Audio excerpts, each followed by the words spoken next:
So Uber and Lyft are collecting a lot of data on its users and a lot of the things that we just don't know. But a new lawsuit is aiming to see how drivers' data is collected when it comes to the algorithm and how it pairs drivers to riders. And that's what we're talking about right now.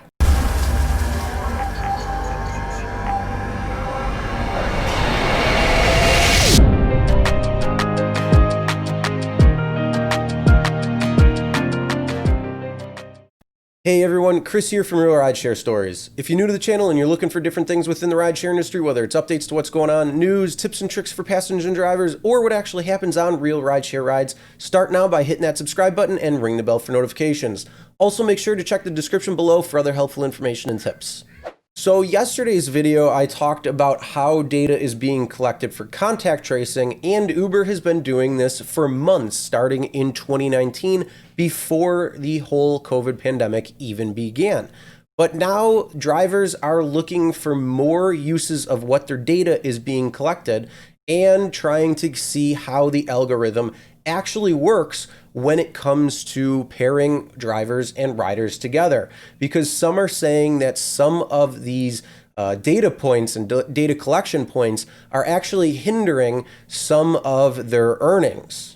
And before I get to the article that shows this, I want to know what your thoughts are. Do you understand any part of the algorithm? Are you at a loss? Because most people are. Do you want to know what type of data is collected and how or what they are using it for? And then also how it comes to how they are pairing drivers and riders together? Comment below and let me know what your thoughts are when it comes to this. So this is the article that I'm going to be referencing. This is from The Guardian, and it's titled Uber Drivers to Launch Legal Bid to Uncover App's Algorithm. Union wants ride-sharing firm to increase transparency and disclose how data is used.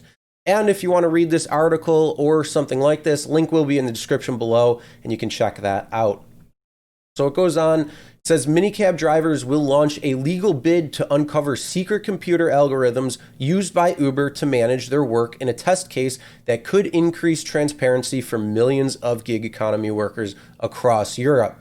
So we did talk about how the UK has a legal lawsuit going on when it comes to the Supreme Court, whether drivers are independent contractors and self-employed, or are they going to be employees? And that just wrapped up, so the decision will be coming out for that. If you haven't watched that video, that is a couple videos ago, so you could just go back and check that out. But this is a new lawsuit that is coming from the UK. And yeah, they're looking for the data, how it's being used, and how the algorithms are actually working. So two UK drivers are demanding to see the huge amounts of data the rideshare company collects on them and how this is used to exert management control, including through automated decision-making that invisibly shapes their jobs. The case is being brought on Monday by the UK-based App Drivers and Couriers Union in the District Court of Amsterdam, where the international headquarters of the 56 billion, 44 billion, or 44.5 billion pounds or whatever ride-hailing firm is located. The union said transparency was essential in checking if Uber was exercising discrimination or unequal treatment between drivers. It will also allow drivers to organize and build collective bargaining power over terms of work and pay in a way that is currently impossible. It came at the start of a significant week for Uber's business model in the UK. On Tuesday, the company begins its Supreme Court challenge against landmark rulings that the former Uber drivers, Islam and Farrar, founders of the ADCU, should have been treated as workers rather than self-employed contractors, and so should have benefited from the minimum wage and paid holidays. So again, this article was written on Monday, so it was a few days ago, but the court case was done on Tuesday and Wednesday, and now just waiting for a ruling on that, which could take a few months. But this is a whole new lawsuit. So the number of adults working on online platforms such as Uber and Deliveroo at least once a week doubled between 2016 and 2019 to almost 10% of the adult population, according to a study for the Trade Union Congress. The boom in online shopping during the lockdown saw the parcel delivery company DBT create another 6,000 self-employed jobs, which rely on the use of handheld terminals that track time and motion. This is about the distribution of power, said Anton Ecker, the Amsterdam privacy lawyer leading the case. It's about Uber exerting control through data and automated decision-making and how it has blocked access to that. He said the app decides millions of times a day who is going to get what ride, who is going to get the nice rides, who is going to get the short rides. But this is not just about Uber. The problem is everywhere. Algorithms and data give a lot of control, but the people who are subject to it often are no longer aware of it. Now, this is a big thing too when it comes to Drive Pass, which is happening in California. And that's the big question. Is the algorithm going to give them short rides and kind of control and maneuver and manipulate the rides that they're getting to make it more in Uber's favor, where it's actually going to cost drivers in the end? Or are they going to give them preferential treatment? I doubt the later is going to happen, but who knows? And again, the algorithm is going to be controlling it, and however they decide to set it up is going to be how you are going to get your rides. So the claim says Uber uses tags on drivers' profiles, for example, inappropriate behavior or simply police tag. Reports relate to navigation, late arrival, missed ETA, and professionalism, canceled on rider, inappropriate behavior, attitude. So these are the data points that they're collecting and shaping drivers' profiles, and this is how they're actually pairing drivers and riders together. So this is what their thinking is, and to actually get the transparency of what's actually happening, that is the reason why they're going to court. So the drivers complained that they were not being provided with this data or information on the underlying logic of how it was used. They want to know how that processing affects them, including on their driver score. The union members claim Uber's failed to fulfill its obligations in its response to the requests under General Data Protection Regulations, or the GDPR. They want to see if their detailed driver profiles, comments about them made by Uber staff, and how more than 24 categories of data gathered about them are processed, legal papers show. Uber collects large amounts of data that provide a very penetrating picture of, among other things, the use of the Uber driver app, the location and driving behavior of the driver, communication with customers, and the Uber support department, the claim states.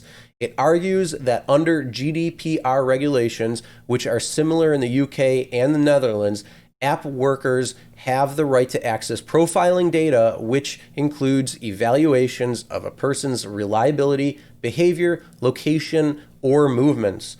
A spokesperson for Uber said, "Our privacy team works hard to provide any requested personal data that individuals are entitled to.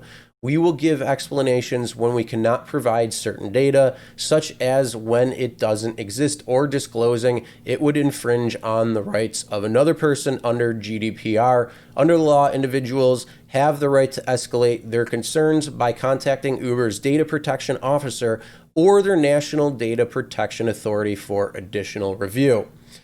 And that just sounds like a mocked up response. That doesn't sound like there's anything more to it, because they don't give as much information as you could possibly get, especially saying like around deactivation time. They just say, this is why you're being deactivated, no real reason why or what the cause is, and this is our final decision. So it's creating some major problems when it comes down to it. So again, all of these data points and data collection points are shaping profiles on drivers and even riders, because there was a time a while ago when they said that they're going to track if a person is at a bar for an extended amount of time, and then they're going to pair them with drivers who have been able to show that they can handle more drunk people.